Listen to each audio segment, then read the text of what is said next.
ہر ایک کو اولاد کی خواہش ہوتی ہے۔ حضرت زکریا علیہ السلام کے پاس اولاد نہیں تھی تو حضرت زکریا علیہ السلام نے اللہ تعالیٰ سے اولاد کا مطالبہ کیا، اولاد کے لیے دعائیں فرمائیں، اور اللہ تعالیٰ نے حضرت زکریا علیہ السلام کو اولاد عطا فرمائی۔ حضرت ابراہیم علیہ السلام کے پاس اولاد نہیں تھی، 80 سال گزر گئے تھے۔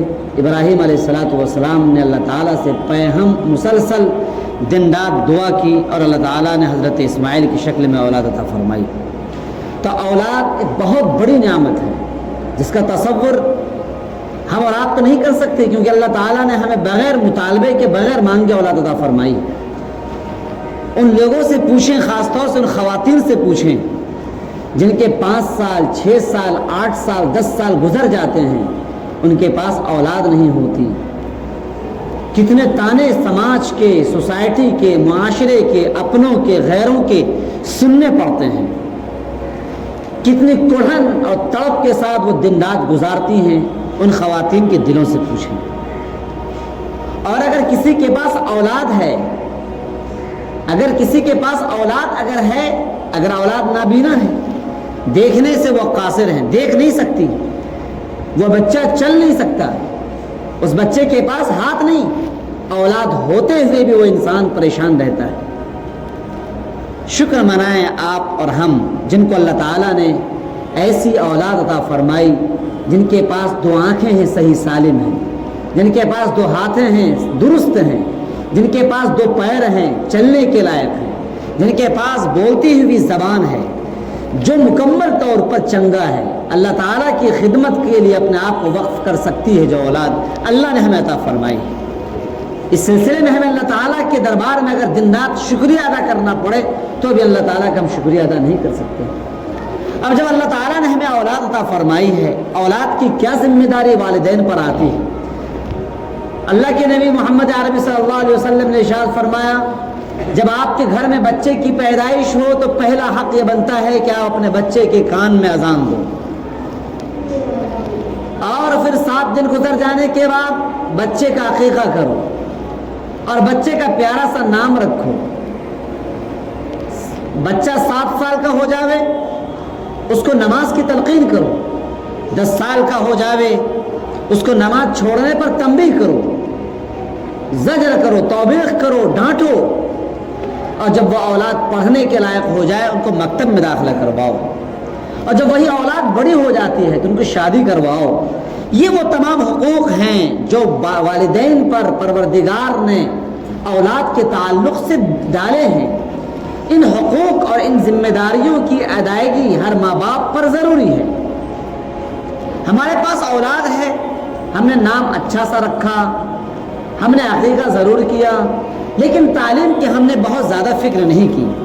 اگر تعلیم کی فکر کی تو مختصر سے طور پر ہم نے چھوٹی چھوٹی کتابیں پڑھا دی اور ہم نے سمجھا کہ میں بری ہو گیا، اس کو تعلیم نہیں کہا جا سکتا ہے۔ جب تک ہمارے بچے صحیح اور غلط کے درمیان فرق نہ کر سکیں، جب تک ہمارے بچے حلال اور حرام کے درمیان فرق نہ کر سکیں، جب تک ہمارے بچے اپنی بہنوں کے حقوق کو ادا نہ کر سکیں، تو ظاہر سی بات ہے ان بچوں کو ہم نے تعلیم کی دولت سے آراستہ نہیں کیا ہے، اور قیامت کے روز ہم سے پوچھا جائے گا کہ تم نے اپنے اولاد کو کیوں نہیں ایسی تعلیم دی کہ اللہ تبارک و تعالیٰ کو انہوں نے مان کر چلا، اپنے نبی کی انہوں نے پیروی کی، اور حلال و حرام کی تمیز کرتے ہوئے انہوں نے زندگی گزاری۔ اس سلسلے میں قیامت کے روز ہم سے پوچھا جائے گا۔ اور آج تو افسوس کی بات تو یہ ہوتی ہے کہ وہ ذمہ داری جو اللہ کے نبی محمد عربی صلی اللہ علیہ وسلم نے دی ہے کہ اپنے اولاد کی ایمان کی حفاظت کرو، ایمان سے بڑی کوئی دولت نہیں ہے۔ انسان کے گھروں میں آگ لگا دی جائے دوبارہ گھر بن سکتا ہے، انسان کو خاکستر کر دیا جائے وہ جنت چلا جائے گا، لیکن اگر انسان کے سینوں سے ایمان چھن جائے وہ دنیا میں بھی رسوا ہو جاتا ہے اور اللہ تعالیٰ کے دربار میں بھی رسوائی کا سامنا کرنا پڑتا ہے۔ جس ایمان کی حفاظت کی خاطر ہمارے اور آپ کے نبی محمد عربی صلی اللہ علیہ وسلم نے کون کون سی پریشانیاں نہیں جھیلی، کتنے پتھر نہیں کھائے، ہمارے نبی کے سر سے لے کر پیر تک ہمارے نبی کو لہو لہان کر دیا گیا، کہ ہمارے نبی کو تکلیف نہیں ہوتی تھی، کہ ہمارے نبی کو درد نہیں ہوتا تھا، جب ہمارے نبی کو پتھروں سے مارا جاتا تھا؟ کیا ہمارے نبی کو تکلیف نہیں ہوتی تھی جب ہمارے نبی کے سر پر جبکہ وہ سجدے میں ہوتے تھے اور اونٹ کی اوجھڑے لا کر ڈال دیا کرتے تھے؟ کیا ہمارے نبی کو تکلیف نہیں ہوتی تھی جب ہمارے نبی کو کے سامنے ان کی بیٹی پر وار کیا جاتا تھا؟ کیا ہمارے نبی کو تکلیف نہیں ہوتی تھی جب ہمارے نبی نے اسی دین کی خاطر اپنی بیٹیوں کو طلاق دلوا دی لیکن اپنے دین کو نہیں چھوڑا؟ ہمارے نبی بھی انسان تھے لیکن اس دین کی خاطر اور اس دین کی تبلیغ کی خاطر ہمارے نبی صلی اللہ علیہ وسلم نے ہر چیز کو برداشت کیا۔ ابو لہب نے اپنے بیٹوں سے کہا، دونوں سے کہا، عتبہ اور عتیبہ سے، کہ محمد نے دین کا کام شروع کر دیا ہے، محمد نے ہمارے باپ دادا کے دین کو چھوڑ دیا ہے، محمد کے بیٹیوں کو طلاق دے دو۔ چنانچہ ابو لہب کے دونوں بیٹوں نے جو ہمارے نبی صلی اللہ علیہ وسلم کے چچازاد بھائی ہوا کرتے تھے، اپنی چچازاد بہن کو جو ان کی بیوی بن کر تھی ان کو طلاق دے دی۔ ہمارے نبی کا کلیجہ نہیں دکھا ہوگا؟ کیا ہمارے ہی پاس پتھر، ہمارے ہی پاس دل ہیں جو تکلیف محسوس کرتے ہیں؟ کیا ہمارے نبی کے پاس دل نہیں ہوا کرتے تھے؟ ہمارے نبی کے پاس دل تھے، ہمارے نبی کے پاس رو بہتی ہوئی آنکھیں تھیں، ہمارے نبی کے پاس بھی احساسات تھے، ہمارے نبی رات کی تنہائی میں آنسو بہاتے تھے، ہمارے نبی بھی کہا کرتے تھے اللہ تعالیٰ اگر آپ ہم سے ناراض نہیں ہیں تو یہ دشمن ہمیں پتھروں سے مار مار کر ہمیں ختم کر دیں لیکن ہم تیرے دین کو چھوڑ نہیں سکتے ہیں۔ یہی وہ دین ہے۔ جب حضرت یعقوب علیہ السلام کے انتقال کا وقت ہوا، حضرت یعقوب علیہ السلام نے آخر وقت میں اپنے بچوں کو بلا کر کہا، میرے بچوں، میری موت کے بعد تم کس کی عبادت کرو گے؟ ایسا تو نہیں کہ میرے بچوں تم بھٹک جاؤ، آج تیرا باپ یعقوب تمہارے درمیان ہے، تم ایک اللہ کو مان رہے ہو، اور جب تمہارے باپ کا انتقال ہو جائے ایسا تو نہ ہو کہ تم اللہ کو چھوڑ کر کسی اور کی پرستش کرنے والے بن جاؤ۔ اس وقت بچوں نے یہی جواب دیا تھا، ابا جان آپ کے مرنے کے بعد بھی ہم ایک اللہ کی عبادت کرتے رہیں گے۔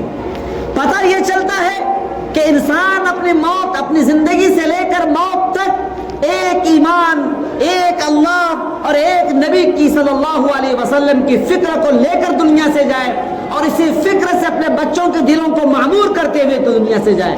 وہ باپ ناکام ہے جس باپ نے اپنے بچوں کی زندگی بنانے کی خاطر ان کے گھر کی فکر کری، ان کی زمین کی فکر کری، تمام پیسوں کی فکر کری، لیکن اس باپ کو ناکامی کا سامنا کرنا پڑے گا جس باپ نے مرتے وقت اپنے بچوں کی ایمان کی فکر نہیں کی۔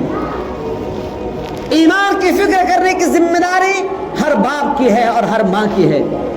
جو باپ اپنے بچوں کی ایمان کی فکر نہیں کرے گا تو یاد رکھیں قیامت کے روز اس باپ کے پاس گرچہ ان کی ایمان کی دولت ہوگی، نماز کی دولت ہوگی، لیکن بچہ اگر ناکام ہے بچے کی ناکامی کا بوجھ اس باپ کے سر پر ڈال دیا جائے گا۔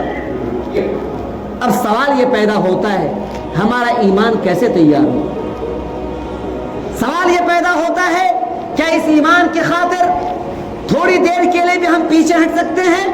اگر ہم اللہ کے نبی محمد عربی صلی اللہ علیہ وسلم کی زندگی اور صحابہ کرام اور صحابیات کی زندگی پر غور کریں گے تو پتہ چلتا ہے تھوڑی دیر کے لیے بھی وہ ایمان سے پیچھے نہیں ہٹے۔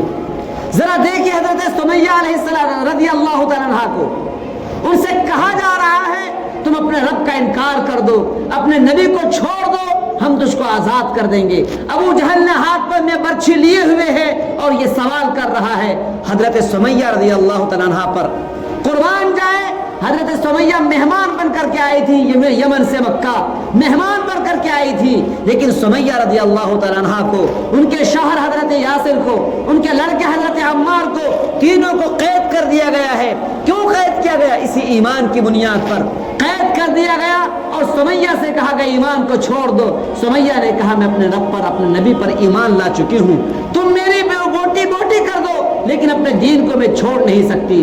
چنانچہ سمیہ رضی اللہ تعالیٰ عنہ کی شرمگاہ میں برچھی مار دی گئی اور حضرت سمیہ رضی اللہ تعالیٰ عنہ شہید ہو گئی۔ حضرت یاسر رضی اللہ تعالیٰ عنہ سے بھی یہی سوال کیا گیا لیکن حضرت یاسر نے بھی یہی جواب دیا۔ ان کے دونوں ہاتھوں اور دونوں پیروں میں گھوڑے باندھ دیے گئے اور چاروں طرف گھوڑوں کو دوڑا دیے گئے، ان کے دونوں پیر اکھڑ گئے، ان کے دونوں ہاتھ اکھڑ گئے، لیکن حضرت یاسر نے اپنے نبی کو اور اپنے اللہ کو نہیں چھوڑا۔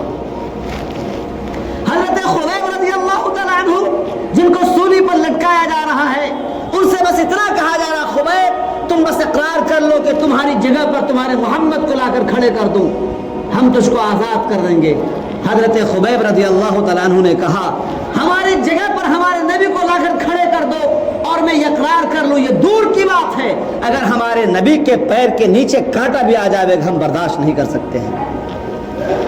نوجوانوں سوچو تم، وہ بھی نوجوان خبیب تھے، ان کی بھی زندگی تھی، لیکن ان کی زبان سے جملہ نکل رہا ہے کہ ہمارے نبی کے تلوے کے نیچے اگر ایک کانٹا بھی آ جائے گا ہم کانٹے کو برداشت نہیں کر سکتے ہیں۔ حضرت خبیب کے ہاتھ کو کاٹ دیا گیا، پھر سے ہی سوال کیا گیا، حضرت خبیب نے یہی جواب دیا، پھر سے حضرت خبیب کے دوسرے ہاتھ کو کاٹ دیا گیا۔ صورتحال یہاں تک پہنچ جاتی ہے کہ حضرت خبیب رضی اللہ تعالیٰ عنہ کی سر سے لے کر پیر تک بوٹی بوٹی کر دی جاتی ہے، اور ہر سوال کے جواب میں حضرت خبیب یہی کہہ رہے ہوتے ہیں کہ ہمارے نبی کے پیروں کے نیچے کانٹا بھی آ جائے گا ہم برداشت نہیں کر سکتے ہیں۔ نوجوان بھائیوں اور اے میرے وہ لوگوں جن کی داڑیاں پک چکی ہیں، اسی ایمان کی خاطر یہاں پر قربانی دی جا رہی ہے، اور آج سوال یہ پیدا ہوتا ہے کیا ہمارا ایمان اس درجے کا ہے؟ اگر ہم سے ہمارا دشمن مطالبہ کرتا ہے اپنے گھروں کو، تمہارے گھروں کو ہم آگ لگا دیں گے اگر تم نے ایک اللہ کا انکار نہ کیا، تو صورتحال یہاں تک پہنچ جاتی ہے کہ ہمارے بچے انکار کر جاتی ہیں اللہ تعالیٰ، ہمارے بچے اور ہم خود اپنے نبی کا انکار کر جاتے ہیں، ہمارے سامنے ہمارے نبی کی دامن کو داغدار کیا جاتا ہے، ہمارے سامنے ہمارے نبی کو گالیاں دی جاتی ہیں، ہمارے بچے کھڑے ہو کر سنتے ہیں بلکہ مذاق اڑانے والوں کے اس کا ساتھ دیتے ہیں۔ کیا قیامت کے روز ہمارا سوال جواب نہیں ہوگا کہ تمہارے سامنے تمہارے نبی کو گالیاں دی گئی اور تم خاموش رہے، تمہارے سامنے تمہارے قرآن کو جلایا گیا تم خاموش رہے، تمہارے سامنے تمہاری مسجدوں میں تالے لگا دیے گئے تم خاموش رہے، تمہارے سامنے تمہارے نبی کے رکھی ہوئی داڑھی پر علماء کرام کو جیل میں ڈال دیا گیا، علماء کرام کو تھپڑ مارا گیا، تم خاموش رہے۔ اے نوجوانوں تم کیا جواب دو گے؟ یہ حقیقت ہے کہ تم داڑھی نہ رکھو، لیکن کیا تمہیں داڑھی والوں سے محبت نہیں کرنی چاہیے؟ کیا یہ داڑھی ہمارے نبی کی سنت نہیں تھی؟ آخر ایسا کیوں ہو رہا ہے؟ کیونکہ ہمارے ماں باپ نے اپنے بچوں کے ایمان کی فکر نہیں کی۔ اگر ہمارے ماں باپ نے طے کر لیا ہوتا، حالات کچھ بھی ہوتے، اپنے بچوں کی ایمان کی فکر کرتے ہم دنیا سے جاتے، اللہ کی قسم یہ مسجد آباد ہوتی، آپ کا گاؤں آباد ہوتا۔